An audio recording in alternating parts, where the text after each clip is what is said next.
ఎమ్మెల్యేలకు లబ్ధిదారుల ఎంపిక బాధ్యత ఎమ్మెల్యేలకు ఇవ్వడాన్ని ఏ రకంగా చూస్తారు?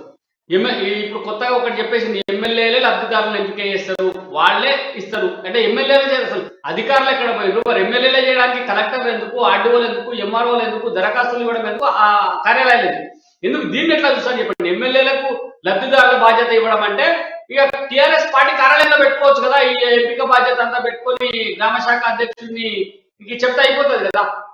అదే చెప్తా ఇవన్నీ ఎందుకు చెప్తున్నా అంటే అక్కడి వరకు రావడానికి ఇవన్నీ చెప్తున్నా.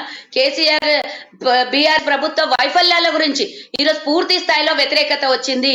ఇది కాబట్టే ఈ రోజు ఇంత విస్తృతమైనటువంటి ప్రచారాలు చేసుకోవడానికి ఖర్చు పెడుతున్నటువంటి ఈ ధనము సొమ్ము ప్రజలది. మరి మీరు ఇందాక అడుగుతున్నారు, నేను అదే చెప్పబోతున్నాను, మీరు మళ్ళీ అడిగారు, నేను చెప్తున్నా. మీరు దళిత బంధు అక్కడ ఉన్నటువంటి నియోజకవర్గ ఎమ్మెల్యేలకు వాళ్ళ అటువంటి పనిచేసే వాళ్ళకి అప్పచెప్పడం జరగడం వల్ల 30% దొబ్బేసిర్రా లేదా? డైరెక్ట్ మేమన్న మాట కాదు, మేము ఎన్నోసార్లు చెప్పినాం 2 లక్షలు 3 లక్షలు 4 లక్షలు కూడా తీసుకుంటున్నారు అని మేము చెప్తే మమ్మల్ని వ్యతిరేకించిర్రు. మమ్మల్ని ఎక్కడ పడితే అక్కడ మాతో గొడవలు నియోజకవర్గాలలో.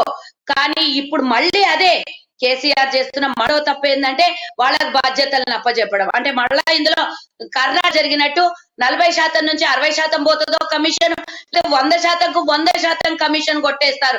ఏ రకంగా ఈ రోజు తెడ ప్రజల్ని మీరు ఎన్ని రకాలుగా ఆర్చేస్తున్నారు? 111 జీవో తీసుకొని వచ్చి 111 జీవోలో ఇప్పుడు ఏం జరుగుతుందండి? అక్కడ ఉన్నటువంటి 2000 తర్వాత 111 జీవో ఎత్తేస్తానన్న తర్వాత టిఆర్ఎస్ కు సంబంధించిన అందరూ అక్కడ మొత్తం ఎకరాలు కొనేసి స్కాములు చేసేసి ఇప్పుడు 111 జీవో ఎత్తి హైదరాబాద్ ప్రజలకి ముప్పు తేబోతున్నారు.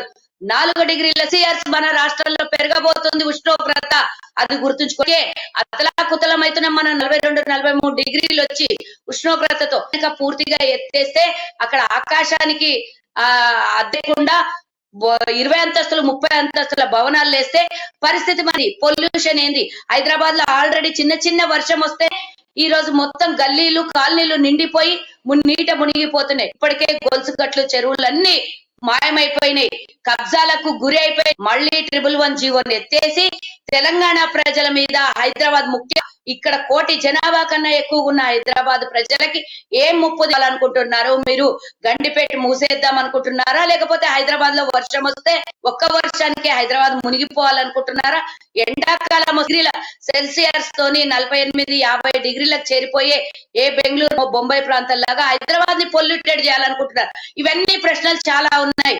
రింగ్ రోడ్ లో 1,00,00,000 కోట్ల స్కామ్ పైన ఎక్కువ చేస్తున్నారు. ఈ టిఆర్ఎస్ ప్రభుత్వం మీద కాంగ్రెస్ పార్టీ పూర్తి స్థాయిలో వ్యతిరేకిస్తూ వీటిని బయట పెడదాము అని అనుకుంటే ప్రజల మధ్యలోకి స్కామ్ ని తీసుకుపోదామనే లోపలే వీళ్ళు ఈ స్కామ్ ని కప్పిపుచ్చడానికి కేవలం నేను చెప్తున్నా, కేవలం ఈ 1,00,00,000 కోట్ల స్కామ్ ని కవర్ చేసుకోవడానికి ఈ వార్తకి రాకుండా 111 జీవోని పైకి రానియకుండా అన్ని కవర్ చేసుకోవడానికే 20 రోజుల వీళ్ళ డంబాచార ప్రచారాలకి ఈ ఉన్నటువంటి నియోజకవర్గ స్థాయిలో ఉన్నటువంటి నాయకులకు, ఎమ్మెల్యేలకు మన ప్రభుత్వ సొమ్మును తీసుకొని పోయి వాళ్ళ చేతిలో పెడితే ప్రజలకు చేరుతాయి.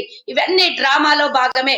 కేసీఆర్ ఎప్పుడు పేదల పక్షి కాదు, ఎప్పుడు కూడా ఆత్మ బలిదానం చేసుకున్న వాళ్ళ పక్షపాతి కాదు. కేవలం వాళ్ళ స్వలాభం కోసమే, కేవలం వాళ్ళ స్వలాభం కోసం దీపమే ఇల్లు చక్క పెట్టుకోవాలన్నట్టు కేసీఆర్ 1,00,00,000 కోట్లు వెనకేసుకొని ఆయన వెనకాల పనిచేస్తున్నటువంటి మంత్రులు, ఎమ్మెల్యేలు వీళ్ళందరూ ఈ రోజు రాష్ట్రాన్ని కొల్లగొట్టి దేశ సంచారకుల్లాగా దేశం మీద రాజ్యం చేయడానికి పోదామని తయారైనటువంటి కేసీఆర్ కి ఇప్పుడు 2020 ఎన్నికల్లో ఎట్టి పరిస్థితుల్లో ఆయనను బయటికి పోనీయకుండా రాష్ట్ర ప్రజలు కాపాడాల్సిన